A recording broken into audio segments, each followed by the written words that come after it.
Hi friends, welcome to whatever day of bookmas slash vlogmas this video happens to be. I have a question. Are you, like me, set to not hit your reading goal for this year? If you answered yes, then I have a motherload size cheat code for you. I hope at least some of you appreciated that Sims joke. The cheat code is in fact short ass books. With short ass books, you can fulfill your reading goal before the end of this year. And as the president and CEO of Short Ass Books, I have 28 very fulfilling recommendations for you. Actually, it's technically 39 books, but it only takes up 28 slots because some of them are little series.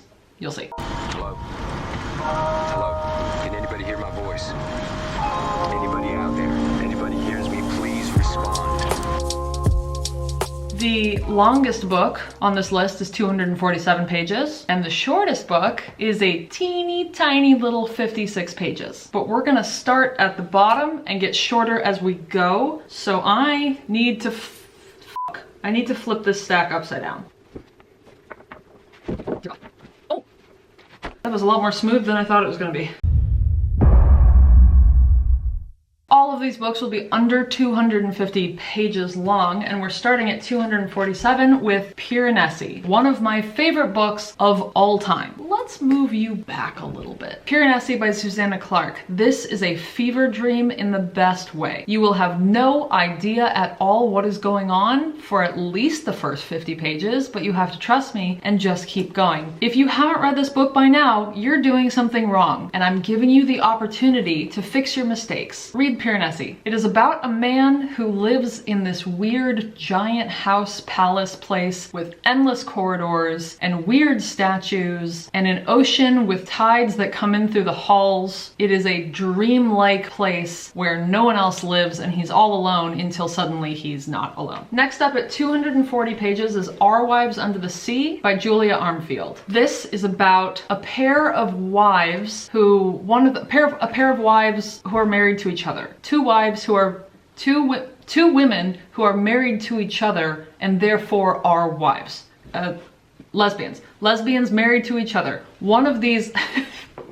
One of the wives is an undersea explorer, and she regularly goes on missions where she goes and takes a submarine to the ocean floor. One of these missions, something goes a little bit wrong. Her wife thinks that she died or she's never coming back. She does come back. She's changed. She's a little off. There's something wrong. It's a horror story, but at the base of it, it's about grief and love and what happens when your love shifts or changes. Next is the only nonfiction on the list, and that is Born Free by Joy Adamson, who is one of my favorite conservationists of all time. I have Joy Adamson, I have David Attenborough, I have Joy Adamson, who is basically the Jane Goodall of lions. Basically, Adamson was living in Africa. She rescued a lion cub from horrible circumstances, and she takes care of it, raises it until it can be set free. It's a beautiful story. There's also a movie if you want to watch the movie. It's kind of a documentary, or I think there's a documentary and a movie. Oh, that was 224 pages. Next on our list, Open Heaven by Sean Hewitt. This is literary fiction set in the north of England in 2002, and is about two boys who meet each other, and maybe they're gay, and maybe they have to learn how to come to terms with that, and how to come to terms with their lives, or find better lives than the ones that they were born into. Wonderful book. This came out this year, and not enough people are talking about it. Next we have This Is How You Lose the Time War by Amal El-Motar and Max Gladstone. This is one of my favorite books of all time. This is a sci-fi novel about two agents from warring time agencies, each trying to go up and down through loopholes in time and space in order to change the space-time continuum into something that is good for their agency. And then these two agents start leaving each other letters in the sands of time, in the ashes of broken kingdoms, in the rings of a thousand-year-old tree, in the sea foam of Atlantis after it was sucked into the earth. It's insane. And slowly these two agents, Red and Blue, they start to fall in love through their letters. And so now they're writing love letters to each other through the sands of space and time. It is a sci-fi book, but at the heart of it, it is a love letter. This is the most romantic book I have ever read in my life. Next, another one of my favorite books. If you're seeing a pattern here, it's because there is one. So many of my favorite books are short ass babies. This is Annihilation by Jeff Vandermeer. Some people don't like this book, and they're wrong. If you don't like this book, you are the problem and you're incorrect. This is another kind of fever dreamy thing. You know what? To mesh with a lot of my favorite books, you have to be okay being very confused. In Annihilation, there's a part of the US which has been taken over by this shiny, shimmery, kind of alien force field thing, and any humans who pass into it, they never come back. So the military is sending teams of people in there. Everyone fucking dies, assumedly, because no one ever comes back. No one shows up with any kind of data, and so they send another team. And this time the team's all women, because like maybe that was what they were doing wrong, but it's a team of all women scientists. They send them in there to figure out what the f is happening. And that's all I'm going to tell you. It's a wonderful book. The next book is what I would call my favorite book of all time. It's 179 pages. You may have read it already. That's The Giver by Lois Lowry. Yes, The Giver, the one that we probably all read in like 3rd grade, has been my favorite book for my entire life. I do not reread books, but this book I reread like once a year. This is about a dystopian future civilization where the government has taken emotion out of the mix. You take these medications to take your feelings away, and somehow taking feelings away also means taking color out of the world. No one can see color anymore. And there's one person who's chosen to be the giver, who receives all the memories of humanity throughout time, and he is the holder of the memories. And that's Jonas. Jonas is going to become the new giver. And I don't want to tell you anything else after that. If you haven't read this one, who is blasting music? It's midnight. Someone's absolutely slamming music outside. What's going on? We're in the suburbs.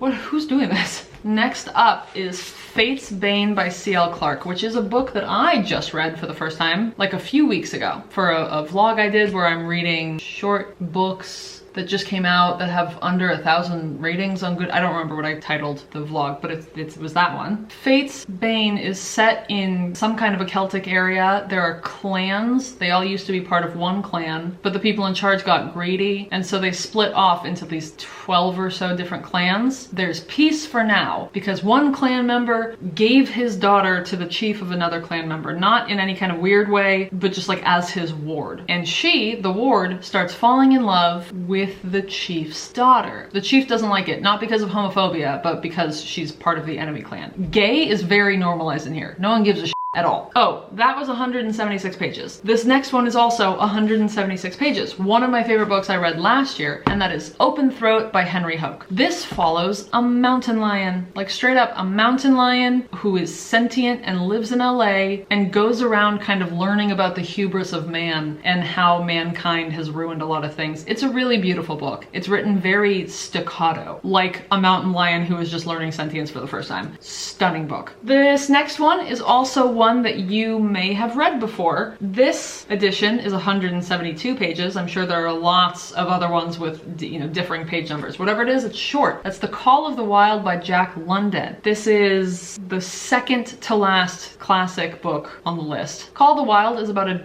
dog who was living in the lap of luxury who gets kidnapped and sent up north to become a sled dog, where he has to learn about survival and the wilderness and the animal inside of him and all of that. I mean, yeah, it's a kid's book, but it's like also not a kid's book. It's Jack London. I have a tattoo for this book. It's also one I need to reread soon because I haven't read it in quite some time, but my edition has little drawings of the puppy. That guy looks like a werewolf, actually. That does not look like a dog. Next up, sitting at 160 pages, is The Butcher of the Forest by Premi Muhammad. I really feel like I'm in my element right now because I fucking love a novella, and we're down into straight up novella territory right now. I'm a very happy girl. So The Butcher of the Forest. There is this woman who lives on the edge of town. She is reclusive. She just wants to live in her house and be at peace. And then one day the evil shitty king shows up at her door and is like, hey, my kids ran away and they ran into this evil forest that's right next to your home. You have to go in there. The thing about this evil forest is that no one goes in there and then comes out. Everyone who goes into this evil forest dies, except for our girl, what's her name? Varys. Varys is known as the only person to ever have gone into the forest and survived. She has a very particular set of skills. Sorry, my watch is making too much noise. And so the king enlists her, forces her to go into this forest, basically says, if you don't do this, I'll kill your family. Go get my children. And so she reluctantly goes into the forest, and then like some crazy shit happens. a really good book. I am looking forward to absolutely anything that Prima Muhammad puts out from here on out. Next up, also at 160 pages, is Rest Stop by Nat Cassidy. I have read 2 Nat Cassidy books in the last few months. Loved them both. I liked the full-length novel more, When the Wolf Comes Home, but I still had such a great time with Rest Stop. This is about a person who is on a road trip, stops at a gas station, and finds himself in some sort of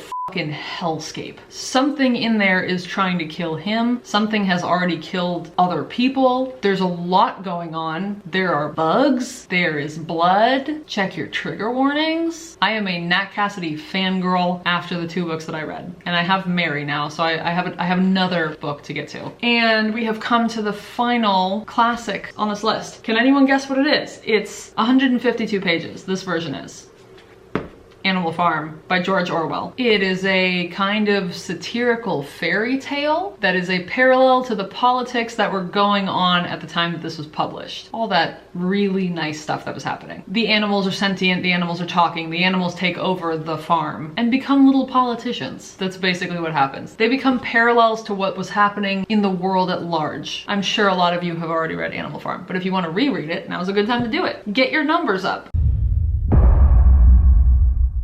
Okay, we are just about halfway through, and everything else in this stack is 150 pages or lower. And at exactly 150 pages is The Woods All Black by Lee Mandello. This is about a traveling nurse named Leslie. Leslie is sent to basically deep Appalachia in the 20s? Yes, Leslie is sent to deep Appalachian wilderness in the 1920s. And the biggest issue about that is that he is trans. And people in deep Appalachia in the 1920s don't appreciate that so much. They don't really know what's going on there, but they know that they don't like it. And so Leslie shows up at this town trying to help mothers who keep losing their babies, trying to help people whose children keep dying. And Leslie is met at every turn with hate, with disgust, with everything that you figured would be aimed at a trans person coming into the town in deep Appalachian wilderness in the 1920s. But this town has a bigger problem, and that is that there's a monster. There's a monster that keeps showing up and eating their people. So Leslie now has to contend with there being a monster in town. This one, a little NSFW. So, you know, trigger warnings. Next is 2 books technically at 147 and 152 pages. We have the, what is it called? Monk and Robot Duology by Becky Chambers. We have A Psalm for the Wild-Built and A Prayer for the Crown-Shy. This is the coziest that I am willing to get. I'm not oh, this is getting too tall. I'm not a fan of cozy books. I don't like cozy fantasy. I don't read romance, and I fucking love these books. And they're cozy sci-fi for sure. Maybe that's what I need. I just need cozy sci-fi to be my niche. This is about a tea monk who decides that they don't really want to be a tea monk anymore. And so they wander around into the wilderness and they try to figure out where they belong and what their life's purpose is. And they meet a robot, because a few decades before, all the robots that lived in society, they had this very mild uprising. They all became sentient and thought, hey, I don't want to do this shit anymore. I don't want to work for you guys. I just want to go into the wilderness, never see anyone again, and be at peace. So for the tea monk to run into a robot was this big crazy thing. No human had seen a robot in so many years. And they go on a magical little adventure together. And it's so cute and it's so wholesome. And we're just wandering this little utopian society trying to figure out what our life's purpose is. Wonderful. Both of them. The next book is not wholesome, and that is at 128 pages, The Crane. The next book is perhaps one of my favorite series of all time, and that, I want to hug my books. I love these guys. Hello. That is The Wayward Children series by Shauna Maguire. I did not bring all of them off my shelf, but I have read all of them. I think there's 10 already at this point, and the 11th is coming out the first week of January. If you read all of them during December, you have a new one to look forward to in a few weeks. So the first book is Every Heart a Doorway. Throughout the series, we are following children who weren't happy with their home lives. For some reason or another, something was going wrong, and they wound up accidentally falling through portals into other worlds into universes where that land seems like it's been made specifically for that kid. Everything is perfect. Usually, they love it there, they're having the time of their lives, they never want to go home. Home is bad, this new universe is good. Sometimes these kids accidentally get sent back to the world they don't want to live in. And obviously no grown-up believes them when they come back. So a lot of them are sent to Eleanor West's School for Wayward Kids. Did I get that right? I think that I did. Eleanor West's School for Wayward Kids. That sounds right in my head. Anyway, they get sent to the school. Eleanor West, who's the school's CEO, the principal, the founder, whatever, she believes them because she knows it happened to her. So she knows that these kids aren't lying, and she helps keep them in an environment where they're being believed, where they don't have their parents or authority figures gaslighting them and telling them that they're just crazy or they're making it up. And she tries to help each of these kids somehow eventually find their way back to their perfect worlds. And I know I've been saying the word kids and children a lot, but these are not kids books. There are a lot of dark things that happen in here, in all the books, honestly. They're very much not kids books, but it is one of the best series, if not the best series I've ever read in my entire life. And I know that I'm biased because I love Portal fantasy. And this is like ultimate Portal fantasy shit. At 128 pages, this is The Crane Husband by Kelly Barnhill. So this teenager lives with her little brother and her mother in the Midwest, I think. And it's just the three of them. And one day, her mother brings home a 6-foot-tall crane and says, hey, this is my new boyfriend. This is your new father. He's gonna live in the house now. A crane, like a bird. Like the big bird. And he's like fully personified, fully anthropomorphized. He wanders around their house like he owns the place. It is a magical realism, slightly fever dreamy kind of vibe in here. But again, trigger warnings, because the entire thing is an allegory for domestic abuse and violence in the home. And it can be a rough read, but it is also so good. So that's The Crane Husband. We're making our way through, guys. We've got 11 more to go. Next is Thorn Hedge by T. Kingfisher. This is not my favorite T. Kingfisher, but it still is a very cute, fun little time. This is about a little lady named Toadling who was stolen from her human family by the fairies when she was a baby. So she's not the changeling, she was the changed. So she grew up in a fairyland. And now that she's grown up, the fairies have tasked her basically with watching over Sleeping Beauty. And then like chaos ensues from there. This one's only 116 pages. It is a very cute, wholesome little story, but it still has some violence going on, but like not really. It's mostly just Toadling having to deal with a handsome knight that comes through the thicket, and then them maybe having to break a curse together. Next up is Crypt of the Moon Spider and Cathedral of the Drowned by Nathan Ballingrud. I just read the sequel, again, a few weeks ago. I am so in love with these books. By the way, 112 pages, 144 pages. Crypt of the Moon Spider. Wow, I've said this synopsis so many times in so many videos. I know this like the back of my hand now. Crypt of the Moon Spider is about a woman who's a little depressed, and her husband doesn't like that. He thinks she's depressed, and so therefore she's crazy and she needs to be fixed. And so we live in an alternate timeline where on Earth we have discovered space travel by the 1920s. So her husband puts her on a moon shuttle and sends her up to the moon, where this doctor named Dr. Cole specializes in a special kind of brain surgery, a very unique kind of brain surgery where he opens you up, he scoops out the bad parts, all the mentally ill parts, and then what he puts in. So on the moon, there used to be these gigantic spiders, ancient moon spiders, and their webbing is like magic. And so he scoops out the bad parts of your brain and he stuffs the rest of it full of ancient moon spider webbing. And the moon spider webbing, it starts meshing together with your gray matter in your head, and it fixes you, hopefully. That's the goal. It fixes you,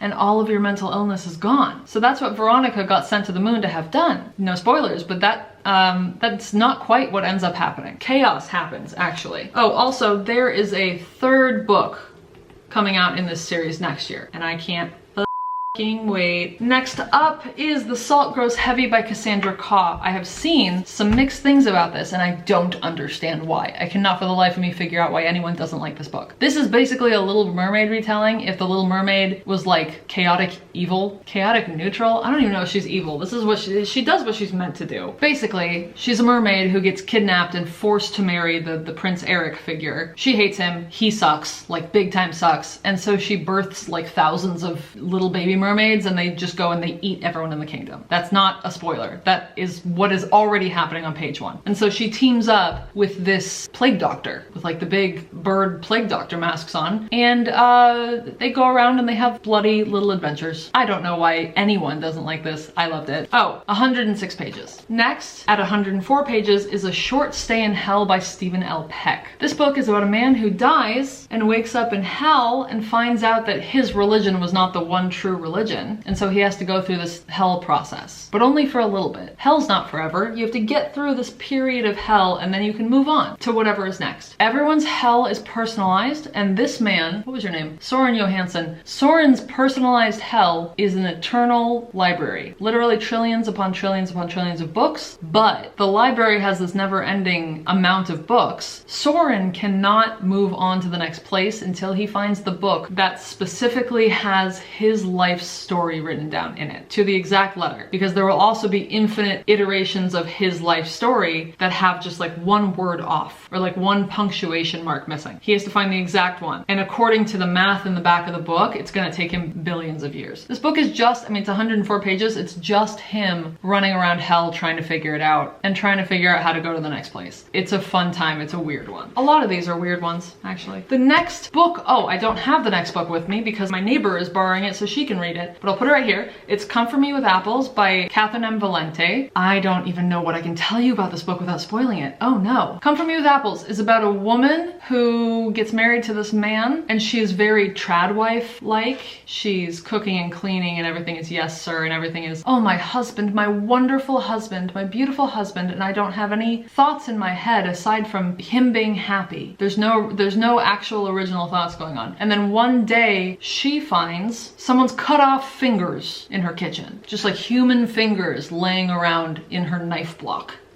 That was inappropriate. Nope. Blur that. And so she has to figure out whose fucking fingers are in my knife block right now. Why are there fingers in here? And she also has to figure out why another woman's hair is in her hairbrush. And that's 103 pages. So next up, at 101 pages, we are getting real small here. It's The Tusks of Extinction by Ray Naylor. I have not heard anyone else talking about this book, and I don't know why. Because Ray Naylor has another book that was fairly popular on the internet. What mountain? The Mountain Under the Sea? Is that what it was? It had an octopus on the front of it. Tusks of Extinction is about this future world where scientists have brought back woolly mammoths from the dead using their DNA. But the woolly mammoths are not thriving. They're not surviving. They last for a little bit and then they die because their natural instincts aren't there, because usually, in mammals at least, you learn your natural instincts from the generation above you. So these scientists take the consciousness of an elephant scientist who died a few decades before, I think, and they put her consciousness into the mind of a woolly mammoth in the hopes that she can teach them how to survive, because she knows everything about elephants, so, you know, maybe the correlation is there. And there's also crime in this book. The crime fits in somewhere. Okay, we have 5 more. Next up at 96 pages is Miss Ice Sandwich by Mieko Kawakami. This is a, I want to say wholesome book, but I don't think wholesome is really the right word. Am I out of focus? Hi. I don't think wholesome is really the right word. There is this young boy in Japan who becomes obsessed with the woman who makes sandwiches at his local deli counter, and he kind of uses his obsession. He's like 5 years old, by the way. This is not a stalker, weird, scary situation. He's like 5 years old, and he's obsessed with this girl at the sandwich counter because she has this bright blue eyeshadow. And he's like, wow, that's so pretty. Look at that blue. And he uses his love for this woman as a distraction from different kinds of grief. He's grieving, in a way, a friendship at school because his friends aren't treating him the same way anymore. He is pre-grieving at home because his grandmother is in a decline and he knows she's gonna be passing away soon. And so he uses this deli counter woman as a way to feel good things instead of focusing on the bad things happening back home in his real life. So wholesome's not quite the word I would use. It was very nice. Although I'm really glad that I read this before my grandmother passed away, because otherwise I probably would have freaked out a little bit. Next is, oh, another book I've never heard anyone talking about. That might be because it's 100 years old, and that is Kappa by Ryunosuke Akutagawa. I read this last year during a video where I was reading 5 novellas in one day. This is literally 100 years old. It was published in Why won't you tell me when it was originally published? 1927. So we're a year and change away from this actually being 100 years old. This is sort of like Japanese Alice in Wonderland. A man falls down a hole at the base of a tree and he winds up in a place called Kappa Land. And Kappas are these little guys on the front. And you would think that him landing in this crazy other world, you would think that we're getting Alice in Wonderland type things. You know, crazy creatures, crazy lifestyles, crazy habits, weird stuff. But instead, we see these guys dealing with things like taxes and jobs and relationships and divorce. And it's really, they're just like living human lives as these little gremlin things. This one is kind of wholesome. So if you've ever wanted to read a 100-year-old book, that's the one for you, trust me. Next up, at 88 pages, is Foster by Claire Keegan. This one is a world-renowned book. It has won so many awards. This is a widely beloved, tiny little book. This is about a girl whose parents drop her off at a friend's house, kind of indefinitely. And it's just a slice of life kind of a thing as she feels lots of different kinds of insecurity. And as she realizes that her life at this new place is so much better than her life was back home with her parents and her family. It's a very specific kind of sadness when it comes to the end, and it'll make you feel like certain things are being pulled out of your own childhood. Penultimately, at 84 pages, we have Sour Candy by Keelan Patrick Burke. This is about a man who is approached by a child at a grocery store, and the child goes, "Hey, you're my dad." And he's like, "What the f are you talking about? I don't have any kids." And she goes, yeah, you are. You're actually my father." He tries to leave without her and she's like screaming. And so everyone's like, "Take your fucking kid. What are you doing? Take your child with you." And so he kind of has no choice but to take this child. It's like a reverse kidnapping. And this child leads him to eldritch horrors somehow. And that's all I want to say because the book is so teeny tiny. And finally, lastly, sitting at 56 little pages is Galatea by Madeline Miller. This is about a man who sculpts a woman. He sculpts his ideal woman out of clay and brings her to life. And then it turns out he's a rotten person. He's a really shitty person. They have a daughter together. Galatea has no say in anything because the man is controlling. He thinks because he created her, that means he gets to be in charge, and she has no free will, no say in anything. And she tries to get a little bit of revenge. And it's Madeline Miller. So if you've read Circe or The Song of Achilles, you will know that this is absolutely a beautiful book, even though it's only 56 teeny tiny little pages. And that's it. That's the end. That's all, whatever number I said before. Hold on. Ow.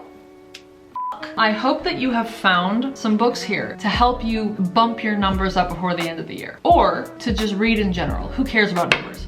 The numbers. I don't think I'm making my goal, but you know what? You know what I'm gonna do? I'm gonna change it. I'm gonna push my goal down so it says that I did it, because who cares? Life is meaningless. Nothing matters. Positive nihilism. I love a novella, obviously. If you have any novella recommendations for me, please let me know. I'm begging you. I always want more. And that's really it. Maybe you'll be able to tell by my hair color. I'm filming a lot of these vlogmas videos early because that's what you have to do in order to be able to get 12 videos up, especially if you're like me and you live in 2 different places at once, so there's a lot of travel back and forth. Had to pre-film. This is the 5th video I've filmed today, so I hope I did well. I hope I didn't sound too insane. I think the other videos you're gonna be seeing later on in the month. I did not film these in order. Thank you for being here. You can hear me, you can read the subtitles. I appreciate you. I hope you're having a wonderful December. I hope we're all looking forward to the new year. We're all gonna be happy and healthy. Knock on wood. And that's it. That's all. I'm gonna go film a 6th video today, and it's past midnight. I love you. Bye.